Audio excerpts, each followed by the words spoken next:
छोटे भाई बहन के साथ रहती हूँ। मैं घंटाघर चौराहे पर रेडीमेड कपड़े की एक छोटी सी दुकान चलाती हूँ। दरोगा रवि कुमार, जो कि देवीगढ़ चौकी पर तैनात है, वो मुझे काफ़ी परेशान किया करता था। मेरे दुकान के बैनर पे से मेरा नंबर उतार कर ले गया और मुझे नए नए नंबरों से कॉलें करता था। जब मैं दुकान बंद करके अपने घर जाती थी तो मुझे रास्ते में रोककर मेरे स्कूटी के कागज़ छीन लेता था, कभी चाबी निकाल लेता था, बदतमीज़ी देता था, गंदी गालियाँ देता था, कहता था मुझसे बात किया कर। मैं उससे कोई बात करना नहीं चाहती थी। मैंने ये बात अपने घर वालों को भी बताई। काफ़ी बार मैंने सोचा कि ये मुझसे मेरा पीछा छोड़ दे, मुझे तंग करना बंद कर दे, लेकिन वो बराबर मुझे परेशान करता था। मेरी स्कूटी की चाबी छीन लेता था, कभी कागज़ लेकर चौकी पर चला जाता था और सिपाहियों से कहता था कि इस लड़की को बुला लाओ चौकी पर। मैं चौकी पर जाने को मना कर देती थी तो मेरे कागज़ सिपाहियों से वापस करवा देता था। 10 बार कम से कम उसने मेरे साथ ऐसा किया। तब उससे तंग आकर उसने मुझे इतना परेशान कर लिया। उससे तंग आकर मैंने सोचा मैं उसकी तो शिकायत करूँगी। मैं उसकी शिकायत लेकर मैनपुरी एसएसपी के यहाँ गई।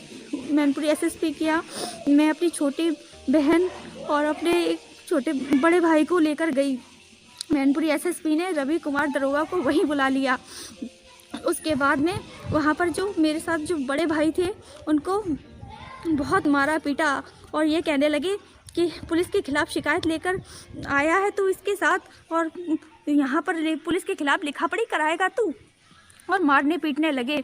उसके बाद में मेरी बहन की और मेरे भाई की गलत तरीके से जेंट्स और लेडीज़ अपने स्टाफ से 3 बार तलाशी करवाई।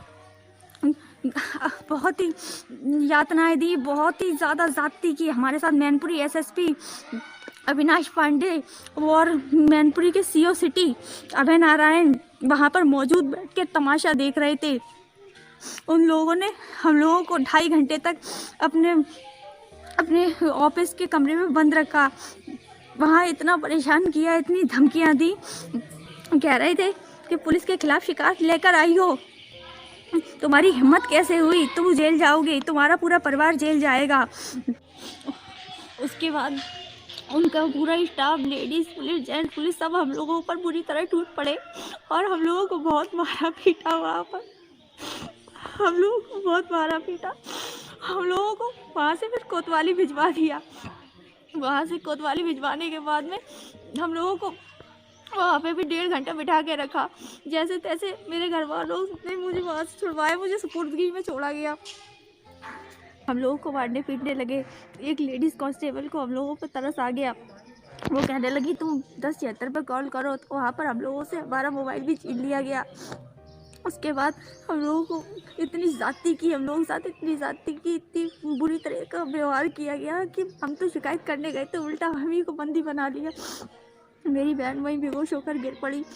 हम लोगों को धमकियाँ मिल रही थी, कभी पुलिस के खिलाफ शिकायत लेकर कहीं जाएगी, तेरी हिम्मत कैसे हुई पुलिस के खिलाफ शिकायत लेकर जाने की। हम लोग इतने परेशान हैं कि हम लोगों का जीना मुश्किल कर रखा है। पुलिस वाले दबाव बना रहे हैं कि राजीनामा कर लो। हम राजीनामा कैसे कर ले, वैसे भी तो वो धमकी देता था दरोगा कि मुकदमे में फंसा देगा। हाँ, आज उसने झूठे मुकदमे में भी मेरे परिवार को फंसा दिया है। बार बार पुलिस घर आती है, धमकियाँ देती है। हम लोग डर के मारे दरवाज़ा नहीं खोलते, कभी अपना घर छोड़कर चले जाते हैं। यहाँ वहाँ मारे फिर रहे हैं। सब पुलिस से डरते हैं, कोई कुछ कहना भी नहीं चाहता और कोई हमारा साथ देना भी नहीं चाहता। हमारी मदद की जाए, हम बहुत परेशान हैं।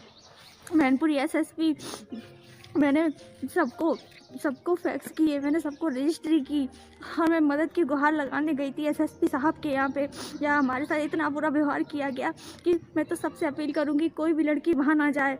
अगर जाएगी तो उल्टा बंदी बना ली जाएगी और ऐसे ज़्यादती की जाएगी, उसे इतना परेशान किया जाएगा कि वो कभी सपने में भी नहीं सोच सकती। वो दरोगा रवि कुमार आज भी उसी चौकी पर तैनात है, वहीं बैठा हुआ है। मेरे पास नए नए नंबरों से कॉल आते हैं, कहते हैं अपने बयान दे दो आगे। मैं साइबर सेल से बोल रहा हूँ। मैं जब वहाँ पर जाती हूँ तो अपने घर वालों को और कुछ लोगों को लेकर तो वहाँ मुझे लौटा दिया जाता है, कहते हैं जाओ कल आना। मेरे पास रात में फ़ोन आता है, कहते हैं रात में आओ बयान देने। मैं रात को कहीं नहीं जाऊँगी, मैंने ये कहकर कॉल काट दिया काफ़ी बार।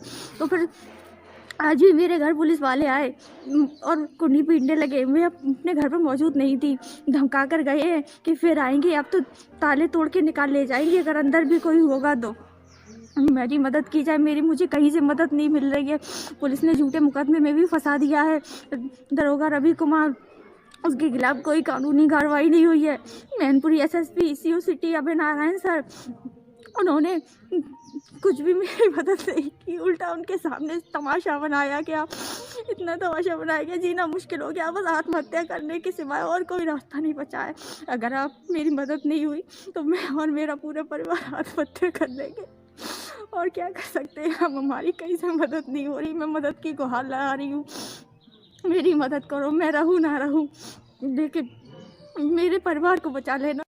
कार्यालय में एक लड़की के द्वारा प्रार्थना पत्र दिया गया था, जिसमें उनके द्वारा ये आरोप लगाया गया था कि फेसबुक से किसी दरोगा के द्वारा हमारे उनसे चैटिंग की गई है या अभद्रता बीच बीच में की जा रही है। उस प्रार्थना पत्र पर जो स्क्रीनशॉट लगा करके लिखी गई थी और दरोगा की जो डीपी थी मोबाइल फोन से, उनमें बहुत भिन्नता थी। इसलिए इस जांच को साइबर सेल को दिया गया, जिसका मैं स्वयं पर्यवेक्षण कर रहा हूँ।